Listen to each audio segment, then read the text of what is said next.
Hey everyone, this is Tochess. You can find me on the Discord. This is going to be a little bit of an Imp3 general overview for patch 4.17, as well as just a little bit of a guide looking at how a Prophetess would go about healing Imp3, because Prophetess is the most difficult role to do in it. Generally speaking, if you're new to Imp3, you will not have In Spirit, nor will you have Hannah's Legends. This will be a Neptune's Eye instead. These can both be Atlantean's Frozen Heart. And then if you do have a summoner, which we don't in this video, but you really should, this can afford to be something like Stone of Jordan instead.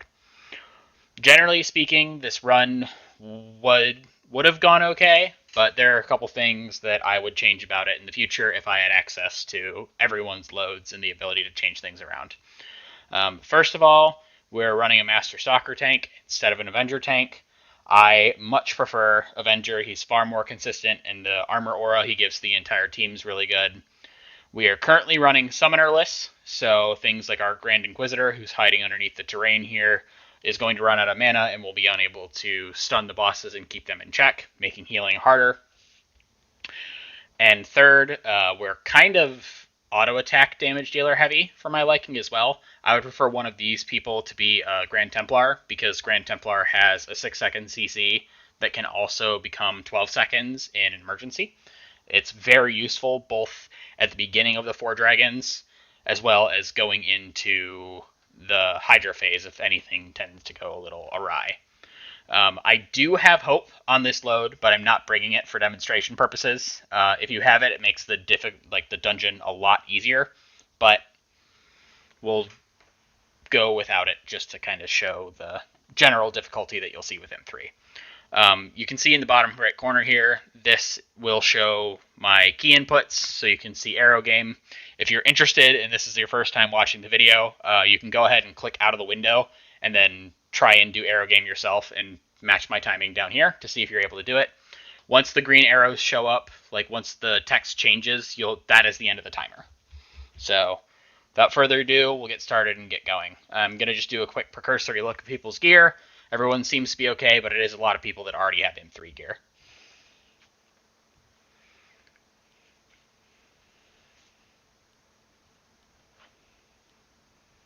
We have 2 monster hunters, something that I probably wouldn't want to do. You'd rather have 2 snipers here. Centaur is about to blind us, so cover your eyes. I unfortunately get hit here.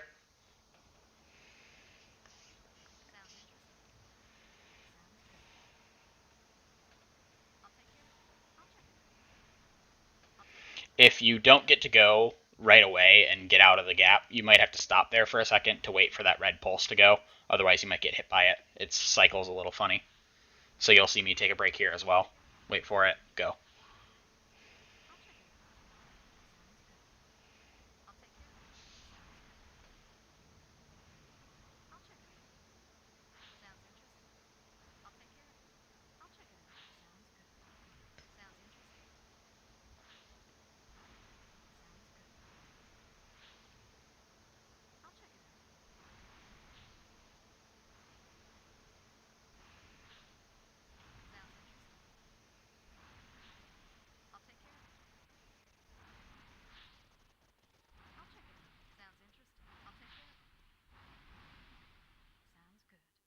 Centaur is attempting to blind us again. Shield your eyes.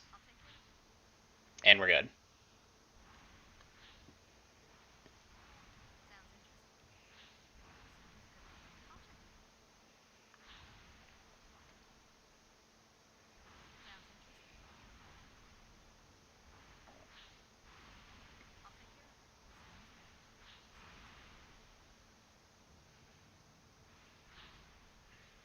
So yellow finished that stage, and it teleports someone who's at a stage before them up with them. I got teleported, and I'm getting teleported again to the 4th stage at the end of this as well.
He let me go first.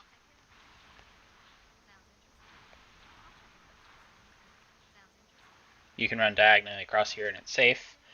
Really quick, this little line right here used to get me hit quite a lot, and then I found out that if you walk along the left edge, I was told, the hitboxes for these are kind of more on the right side, so walking along the left gives you more leniency, and it makes it a lot easier. Otherwise, threading that's really tight.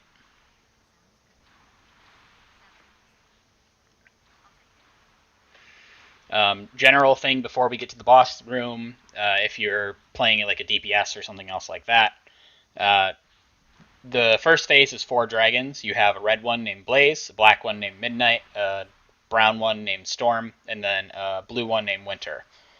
Generally speaking, you kill them in that order: Blaze, Midnight, Storm, and Winter.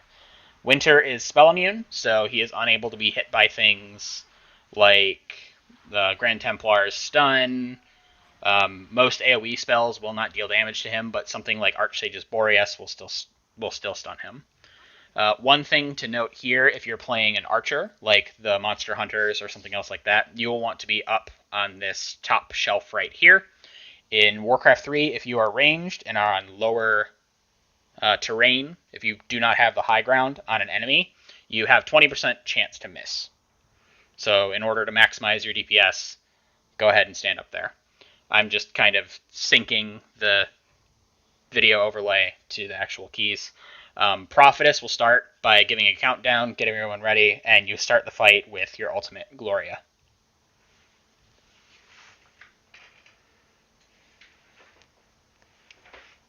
Healing here is pretty intense, especially when you have a full party. The frame rate drops significantly. You basically just have to deal with the fact that you're getting a slideshow of 1 frame per second and try to heal through it. Still try and spam your abilities, otherwise you'll run into issues and people will die.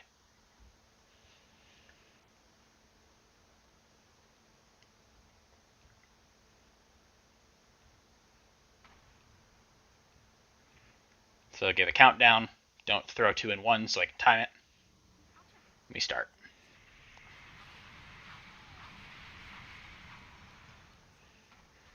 Centaur's ultimate here stuns all of them, so that helps us out.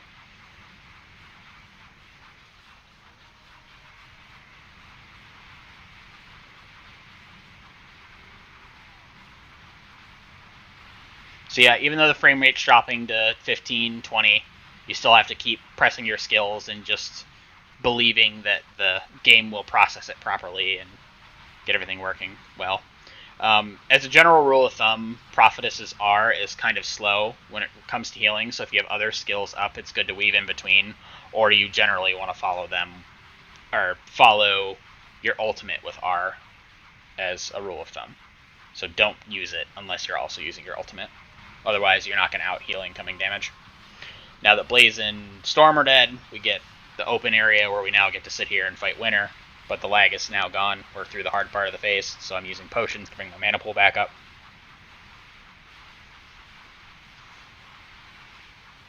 If you run a very mage-heavy comp, this part ends up taking a really long time, except you can see from the white wizard on the right, the little orbs flying around can still deal damage to him.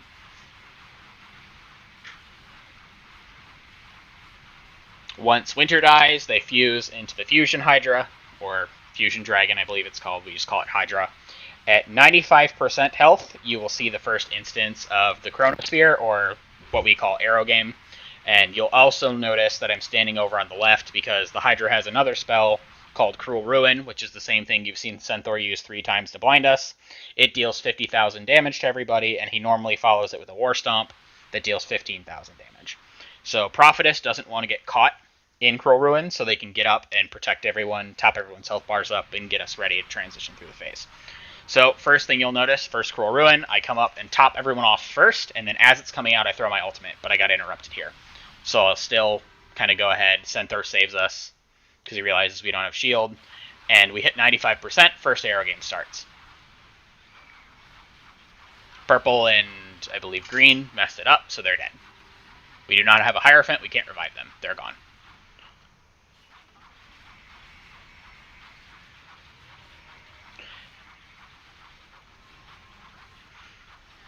So now is about the time when Hydra gets its Cruel Ruin back, so I'm going to start standing a little over on the left and trying to top people off from a distance, weave in what spells I can, and anticipate the next time everyone gets stunned. Unfortunately, it casted on the Rangers, and I just got caught on the very edge of it. So everyone else got to attack, but I got stuck. Luckily, they survived. And also, you'll see this is about the HP percentage where Chronosphere number 2 comes out. It casts 4 times during the boss's phase.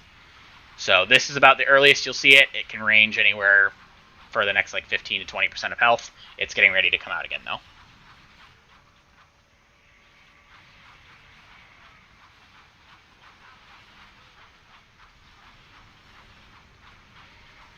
So now we've lost 3 members of the group to Chronosphere, and our DPS is starting to dwindle. And if you notice, our Grand Inquisitor's mana is already getting low. A summoner would be able to keep him up, so he could keep the boss stunned and stop attacks from coming out so frequently. Run up, top everyone off, throw my ultimate.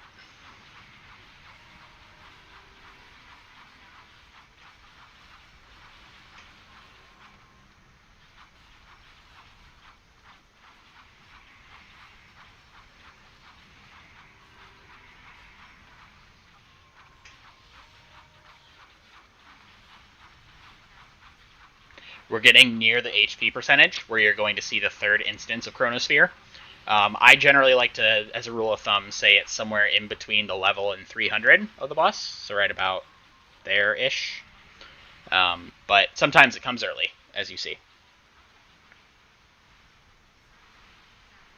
So it also stacked a Cruel Ruin on top, just got to get in and top everyone off. Happens from time to time as a healer.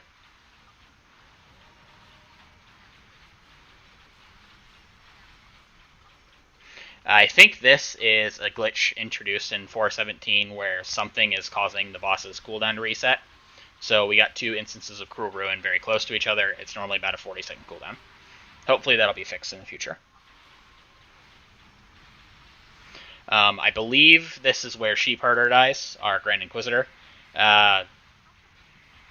General rule of thumb is that he will probably have about 93-94% damage reduction from armor, and no evasion. So, Avenger tank doesn't have evasion, but he has good normal damage reduction. He wants 96% damage reduction to survive reasonably.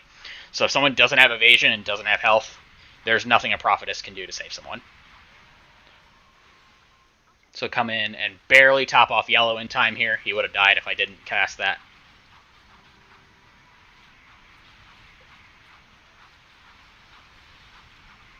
This was really close. This is actually Centaur casting, not the boss. And the boss moved up into the corner. Sometimes it gets a little frisky and decides to go hide up there, and it causes all sorts of problems. Luckily, it walked back out. If it goes up in that corner and traps someone, it can cause a lot of problems. Cruel Ruin, it's not a good place for... There's no good place for the healer to stand. They get caught all the time. So another Cruel Ruin comes out, go up, pop ultimate. Easy stuff. I believe now we are at the range where the fourth Chronosphere is able to happen. So it normally happens somewhere around there. And Centaur's death here is unfortunately the thing I said earlier about not having an Avenger. He has a mana shield that prevents 80% of incoming damage, but his mana was low, so he went to toggle it off and on to help regenerate some mana. And in that time period, the Hydra turned and attacked. Might have gotten a crit, might have gotten 2 non-crits. I didn't actually go back and check. You can look in the video here, though. And without having an Avenger and only having, like, I believe somewhere around my armor total, like 180, you don't get much damage reduction, so 2 hits in a row will kill someone like me. 4th Chronosphere. You survived this far, congratulations, you made it to the worst part. I don't know if that person died to Chronosphere or the boss being rude. That might have been my fault. I was scrolled down, I didn't see.